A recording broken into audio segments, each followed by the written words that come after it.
Good morning. This is Nancy Huggins with the Maryland Department of Transportation, Maryland Transit Administration. If you cannot hear me, please check in on the questions down below and say that you can't hear me. All right, great. Welcome to the FY 2021 Maryland Senior Rides Grant Application Briefing. I appreciate you joining with us this morning. Accompanying me here is Gladys Hurwitz. She's with Maryland Department of Transportation. This session is being recorded. Should you have any questions during the presentation, please type them into the question box, and we will address them at the end of the presentation. So today we'll cover the following items: general information, including definitions, the application schedule, history and program focus, eligibility, funding and local match requirements, evaluation criteria, reporting requirements, application instructions and budgeting, and certifications and assurances. The grant application can be found on the Transportation of Maryland, the Transportation Association of Maryland website under Resources, Office of Local Transit Support. It is also available as a handout within this webinar. I'd like to note that this application has been slightly modified since its release, so please download the application package once again. We anticipate funding to remain at the same level as FY 2020, which was $187,000 for the whole state. Again, it's $187,000 for the whole state. Applications are due April 10th, 2020 by 3 p.m. by either uploading to ProjectWise or emailing those who do not have ProjectWise. Please note, if selected as a recipient, you do not have ProjectWise, you will be required to download it, and the program manager will work with you. This is an operating grant to run services as opposed to capital, which buys tangible goods. The match for this grant program is 75% state funds and and 25% of local dollars. The selection committee for this grant is made up of representatives from MDOT-MTA, Maryland Department of Aging, Maryland Department of Disabilities, State Coordinating Committee for Human Service Transportation representatives, and MDOT-MTA's regional coordinating bodies. Recommendations will be sent to the Secretary of Transportation. Definitions. Door-to-door transportation. This means providing, through prearranged appointment, safe escort from departure point into and out of a transport vehicle and to the door of the destination. Low income to moderate income means the household income of an individual does not exceed 400% of the poverty threshold that is established by the United States Department of Commerce, Bureau of Statistics, for a given year. The word senior means an individual age 60 or older. The application schedule is as follows. January 10th, 2020 was the start of the application period. February 4th, 2020 is today is the webinar. April 10th, 2020, applications are due. June 2020, the notification of awards will take place. And the funding year is July 1, 2020 through June 30, 2021. A little history of the Maryland Senior Rides Program. It was introduced in 2004 through the General Assembly. In 2006 was the first year of funding as this Maryland Senior Rides Demonstration Program. And in 2007, the word demonstration was dropped and became the Maryland Senior Rides Program. And you can see that there is the House bill that was enacted as Chapter 268, Acts 2007. The primary focus of this program is to encourage and facilitate the development of a volunteer and/or paid transportation services for low-income to moderate-income seniors. Eligible entities include local and state government agencies, nonprofit organizations, and faith-based entities that provide transportation, and are 501c3 organizations. Let's take a look at the eligibility requirements. An agency must be able to provide door-to-door transportation for low-income to moderate-income seniors who have difficulty accessing or using other existing transportation services. Primarily volunteer drivers who drive their own vehicles.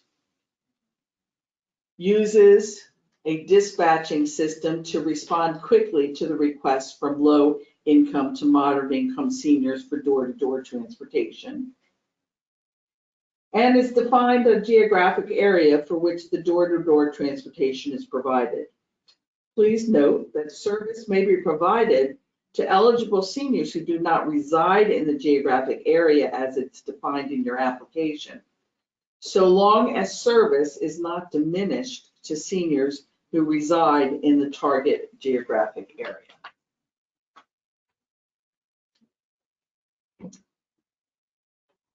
Funding is approved annually by the Maryland General Assembly.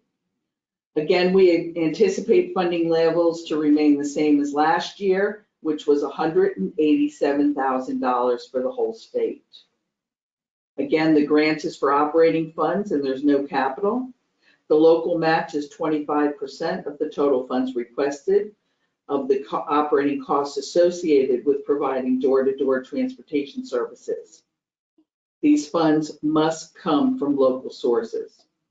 No in-kind services may be used for the local match. For example, you may not use volunteer hours or volunteer services as a match. Program participants may charge reasonable fees or fares. Revenue generated from these user fees or fares or even donations may not be used as a local match. The geographical distribution of the awards, as you know, that we will award the grants each year based on the funding availability and the number of eligible applications received, and of course the quality of the proposed projects. The areas that we will look at are the Baltimore metropolitan area, which includes the Baltimore County, the City of Baltimore, Hartford, Carroll, Anne Arundel, Howard, and Cecil County. In the Washington, D.C. metropolitan area, that is Montgomery, Prince George's, and Frederick County. In Western Maryland, it's Garrett, Allegheny, and Washington County. Southern Maryland, Calvert, Charles, and St. Mary's.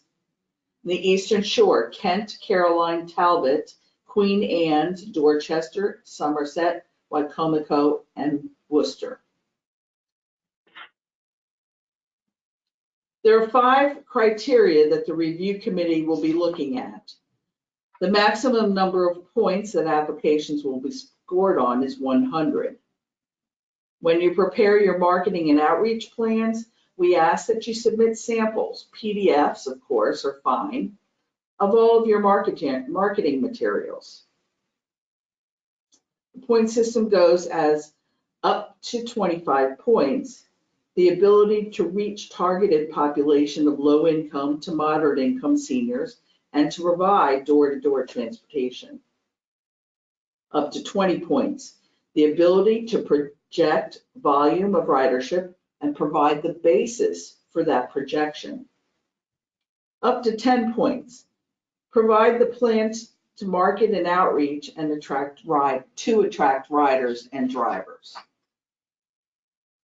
Up to 25 points, the ability to demonstrate and sustain the transportation should funding be reduced and/or the grant funding should not be available.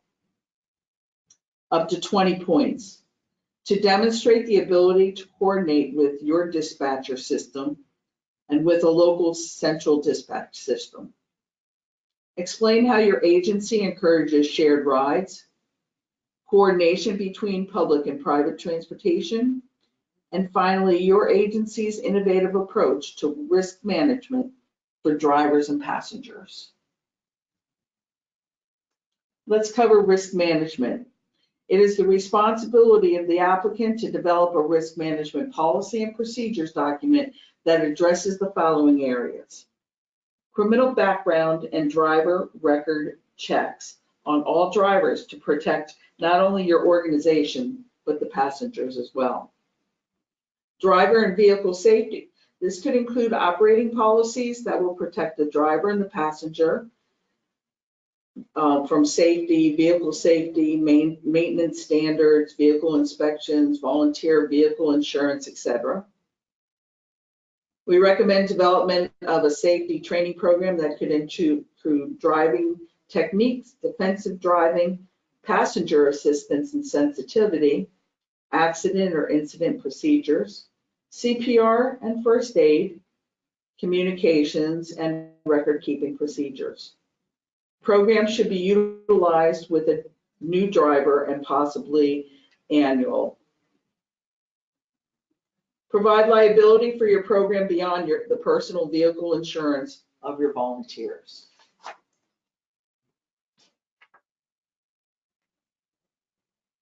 The Senior Ride Program recipients must submit quarterly reports as well as an annual report to MDOT-MTA.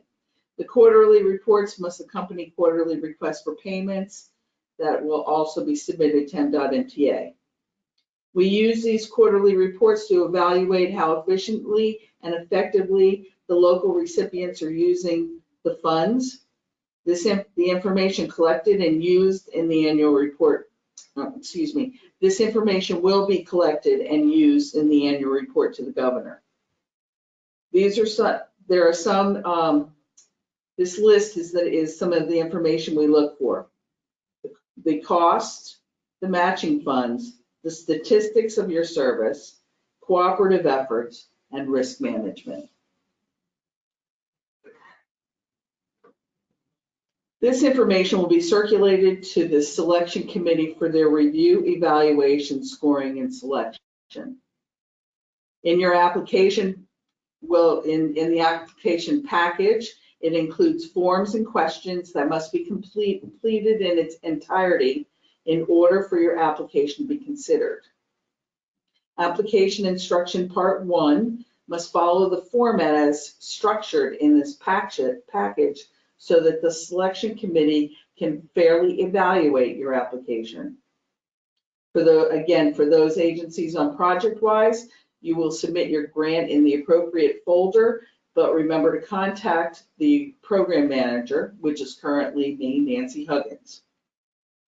For those agencies not on ProjectWise, and to ensure submission, I recommend that you contact and then email your grant application to the program manager.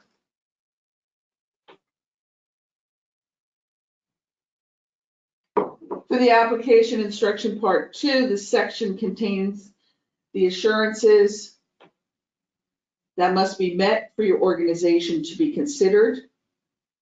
The form must be completed and signed exactly as it's printed in the package. Alterations to the text of the assurances will invalidate your application.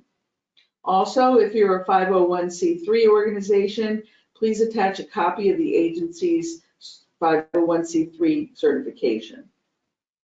For those agencies on ProjectWise, please put it into the appropriate folder.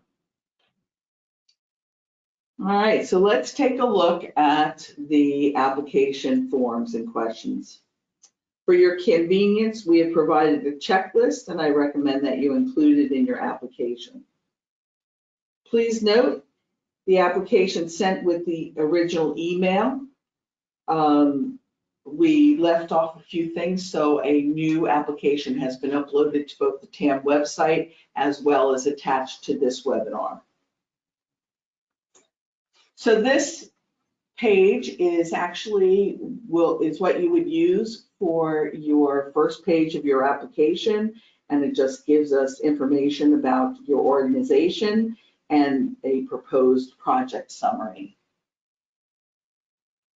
This page will be the second page of your grant application, and in a second I'll be going over that.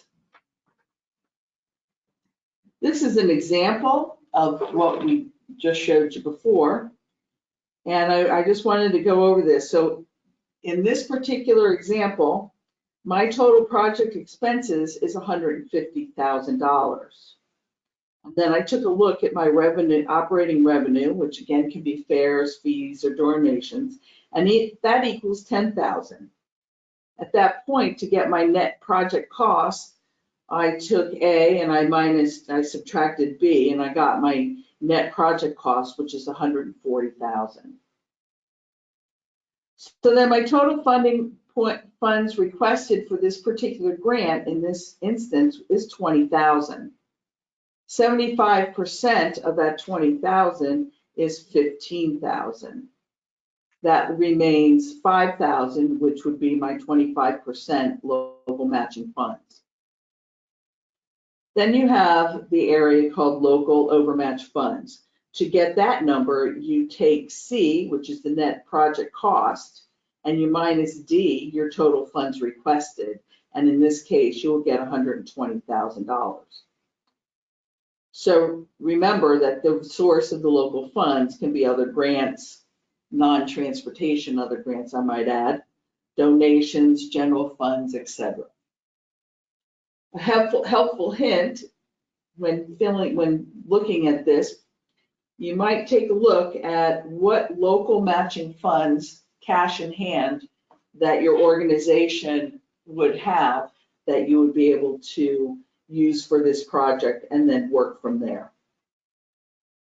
Of course, I'd be more than happy to assist. So let's just take a look at the proposed program narrative.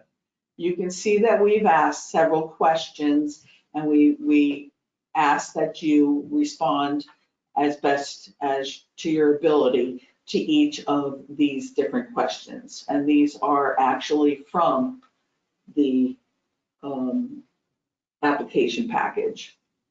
So it's your relevant organization experience, planning and implementation efforts, how the funds awarded through the program would be used.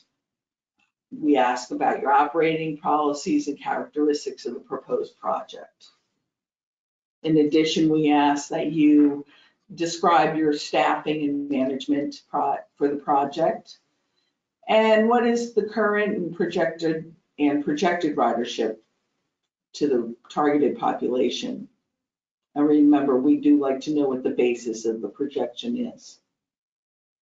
We do ask about the marketing and outreach methods and the strategies that you will use for recruiting drivers and volunteers and marketing and outreach to different riders. We ask that you provide a brief implementation plan for the project. Of course, it includes tasks and milestones and your target dates. How will the project be sustained? Should the funding be reduced, or when there's a time when there's no more funding? How will the project be coordinated with other organizations and services in your community, even among your passengers?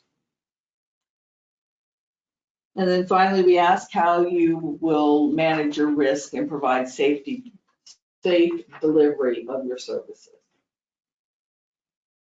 This section, we'll talk about the different components of the budget. So these these columns is what we have listed in the budget forms in the grant application. So there's operating expenses with all these potential. There's maintenance expenses with all of these potentials. Then we have administrative expenses with all these different. and then what your total project expenses would be. The next column has to do with revenue, what your operating revenue would be, passenger fares, donations, other, and then we ask you to provide a subtotal of that, and then your total project revenue. And then finally, when you look down into the budget, you're going to see the net project costs. So if you go back in the next slide, you're going to see when we've gone back and we've decided that, let's say our project expenses are 150, but my total project revenue is 10,000. That would mean my net project cost is 140. Next slide, and we'll see that. So here on the left-hand side are the rest of the items in the budget form. So we have the state funds, the total funds requested, the state funds requested, and the local overmatch funding. We ask how you're going to do it, and then we ask for your total local overmatch fund. So let's just take another look at the example. So again, my total project expenses I figured out to be $150,000. And taking a look at my revenue from fares, fees, and user donations, I came up with 10,000. So again, I took the net, for the net project cost, I took A, which is the 150, and I minus the 10,000, and I got the 140.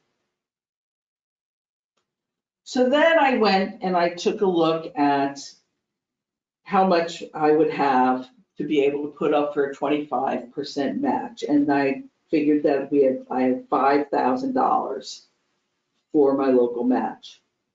So how do I figure out how much I would need for my total funds requested? So you can take,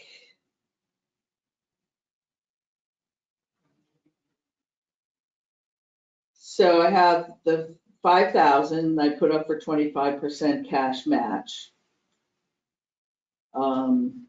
which I figured out would be, to find the 75% for the state funds requested, we take that 5,000 and we divide it by 0.25, and that will give me $20,000.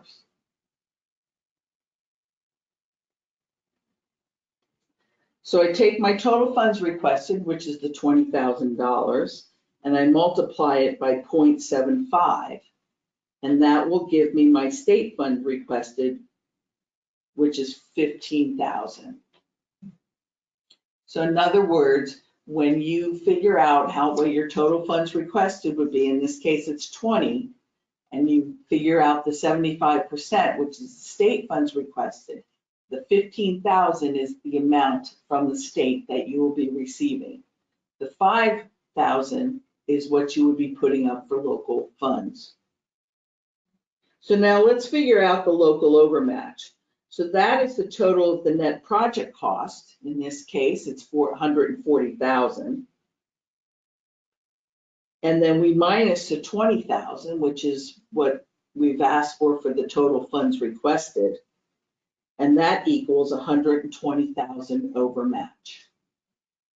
And again, all of the local funds can come from other non-transportation grants, donations, general funds, etc. Again, I'm more than happy to help anyone who might not understand that section. Part 2 of the grant application is your certifications and assurances. Program assurances it states that it has the requisite fiscal, managerial, and legal capability to carry out the Senior Ride program and to receive and disperse state funds. Some combination of local and private funding source has or will be committed to provide the required local share.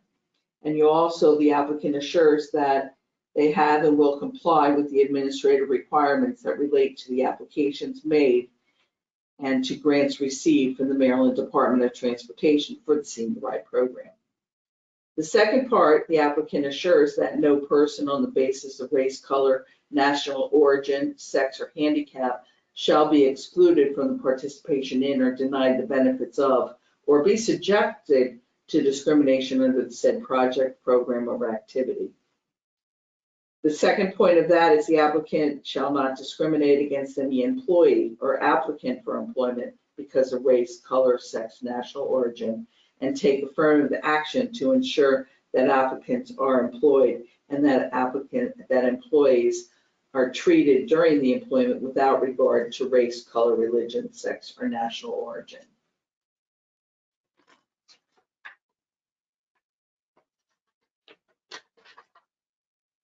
Operations reporting forms. A reporting form will be provided with your grant agreement, plus the program manager will send out an electronic version. And we will be asking things like both quarterly and annually, total number of seniors transported, the total number of drivers, volunteered, paid, and then the total together. Total number of one-way rides during the period, total number of senior ride miles during the period, total number of senior ride hours, and if the seniors are charged a fee. Annually, we will be asking what all the cooperative efforts were done during the entire grant period and what was the agency's approach to risk management. With that, I would like to see if there's any questions. I'm available to answer any questions as you prepare your application. Seeing no applications, I guess I did a good job there. So that's just about, you guys are typing in any questions for us? Give it a minute.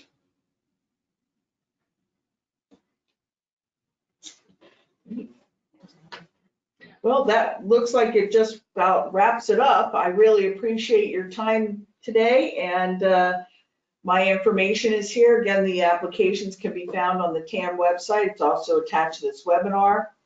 There's my contact information, Nancy Huggins, nhuggins@mdot.maryland.gov. My number is 410-767-8356. We just got a question. All right, Nancy, so it looks like we did receive a question here, and it's for project-wise. It says for program-wise, is that an application portal? Okay, so ProjectWise is actually a program that many of our grant recipients use. It is a data management system, and that is, let's see, it looks like we have, almost all of you have ProjectWise either through your locally operated transit system or 5310 program or a state coordinating grant program, all of that. So basically it's a wonderful program that you would be able to upload the application to this, and I would be able to see the application and distribute it as I need to all of the grant reviewers. Going forward, if you do not have ProjectWise and you are a recipient, you are able to receive this grant, then I would work with you to download the program ProjectWise and work with you on instructing on how to use it. Does that help?